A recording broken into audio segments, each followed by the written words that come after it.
Hi student.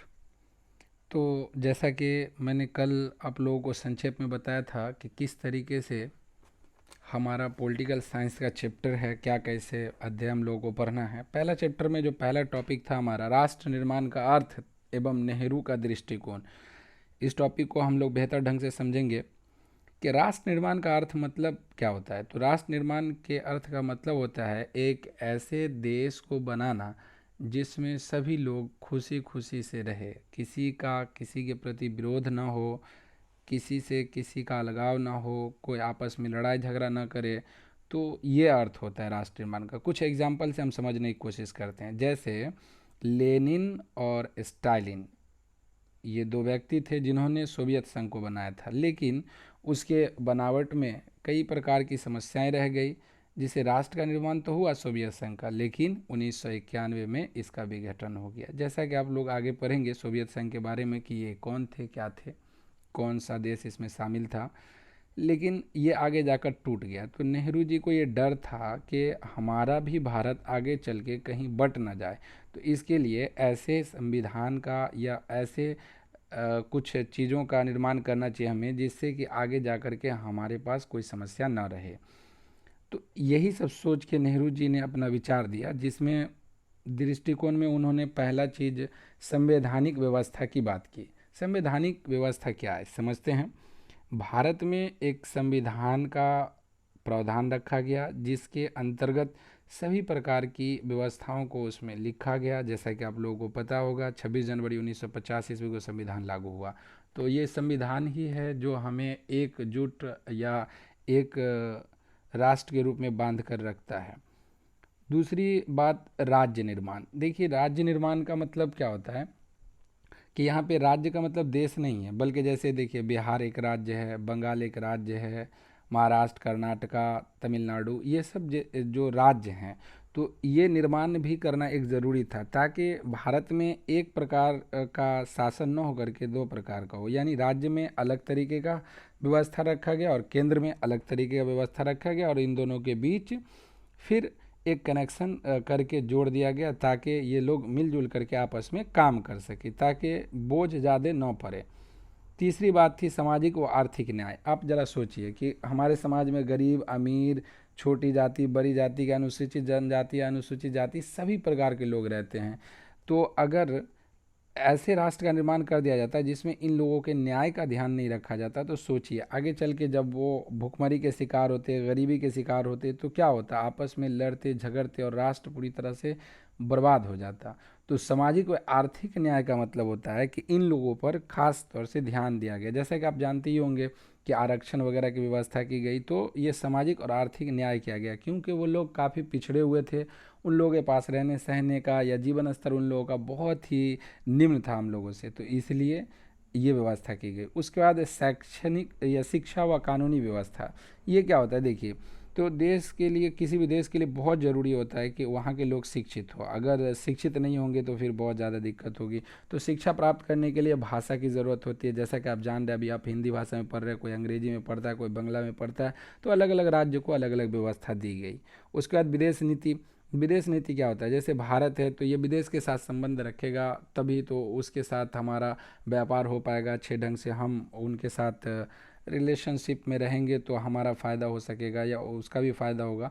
तो ये सब विदेश नीति वगैरह थी। तो नेहरू जी ने कुछ पॉइंट्स या दृष्टिकोण दिए, और उनमें मैंने आप लोगों को बताया कि क्या क्या दिए। एक संविधान मतलब भारत में होना चाहिए, राज्य भी बनना चाहिए। अब जैसा अभी सोच रहे हैं कि जैसे महाराष्ट्र या गोवा या जो भी आप राष्ट्र राज्य को देख रहे हैं, अभी 29 राज्य वर्तमान में था, लेकिन अभी कुछ दिन पहले आप लोगों को पता ही होगा कि 28 राज्य बचा है, जम्मू कश्मीर अलग हो गया ना।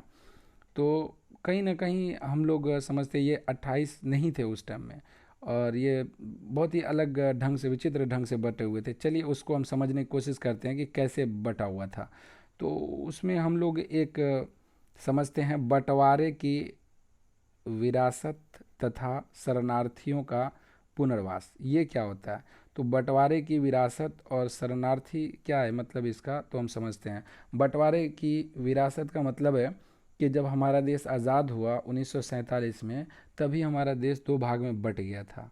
पाकिस्तान और हिंदुस्तान। तो उसमें हुआ क्या कि जो लोग पाकिस्तान में रह रहे थे, उन लोगों को जो दिक्कत हुई पाकिस्तान में, तो वो लोग हिंदुस्तान आने लगे, तो उन्हीं लोगों को शरणार्थी कहा गया।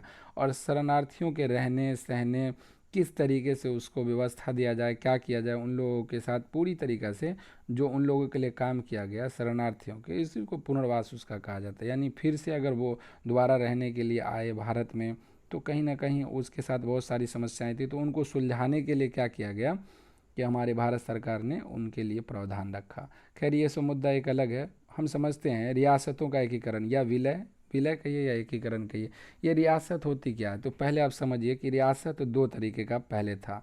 ये कब की हम बात कर रहे हैं, जब हमारा देश आज़ाद नहीं हुआ था तब।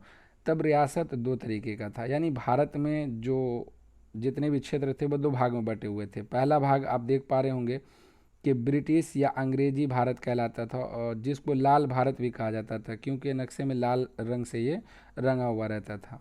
दूसरी बात यह है कि देसी या रियासती भारत। इसमें क्या है कि देसी या रियासती भारत में इसको पीला भारत कहा जाता है। इन दोनों को हम समझते हैं अच्छे से। सबसे पहले समझिए बढ़िया से कि जो ब्रिटिश या अंग्रेजी भारत था वो कौन था।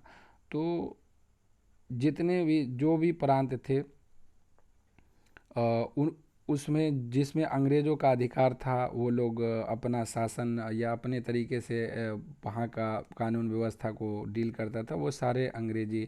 और देसी रियासत में वहाँ कुछ राजा या रजवाड़ा होते थे, वो अपने सिस्टम से चलते थे। हम समझते हैं वहाँ का सिस्टम क्या था, अंग्रेज़ लोग का क्या सिस्टम था और हमारे देसी रियासत का क्या सिस्टम था। देखिए, तो अंग्रेज का जो सिस्टम की बात है, तो वो उस समय में अपना प्रांत होते थे, और हर प्रांत में एक ज़िला होता था, और ज़िला में क्या होता था, संभाग होता था।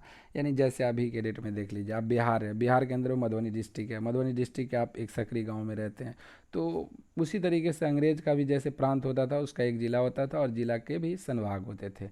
तो प्रांत यानी जैसे आप मान लीजिए बिहार एक प्रांत है, तो उसका एक गवर्नर होता था, और ये गवर्नर भारत के गवर्नर जनरल के अधीन काम करता था। अब समझिए, अब अगर ऐसे नहीं समझ में आ रहा तो ऐसे समझिए कि जैसे भारत के राष्ट्रपति होते हैं, तो उस समय में अंग्रेज़ों के टाइम में समझिए गवर्नर जनरल हुए, और जैसे अभी हमारे राज्य के गवर्नर होते हैं, तो उसी तरीके से उस टाइम में जिला के गवर्नर होते थे। देसी रियासत की बात इस तरीके से है कि ये रियासत जो होती थी, ये इसका प्रशासन जो है राजा ही करता था, यानी राजा के ही हाथ में सारी शक्तियाँ होती थी, और इसकी संख्या टोटल 562 थी। जैसे कश्मीर, हैदराबाद, ये सब रियासतें थी। रियासत भी तीन भाग में बटा हुआ था, जैसे छोटी रियासत जैसे रामपुर, टोंका, ये सब।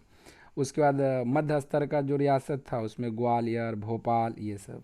और जो बड़ी रियासत थी, जैसा कि आप लोगों को पता होगा, हैदराबाद, जम्मू कश्मीर, उसके बाद जो है मैसूर वगैरह, ये सब चीज़ें थी। तो कुल मिला के बात ये है कि रियासतों को मिलाने के लिए फिर भारत सरकार, देख लिया आप लोगों ने किस प्रकार से रियासत सब बनी हुई थी। फिर ब्रिटिश सरकार, और ये उसकी आज़ादी देने के बाद, यानी जब अंग्रेज़ हमारे देश को आज़ाद कर दिया 1947 में, तो उसके बाद इन सब को एक करना कितना मुश्किल होगा आप सोच सकते हैं। तो इसी में हम लोग हैदराबाद और जम्मू कश्मीर की समस्या पढ़ेंगे। ये दो इम्पोर्टेंट है, वो अगली वीडियो में होगा। आज के लिए इतना ही काफ़ी है। Bye bye, take care.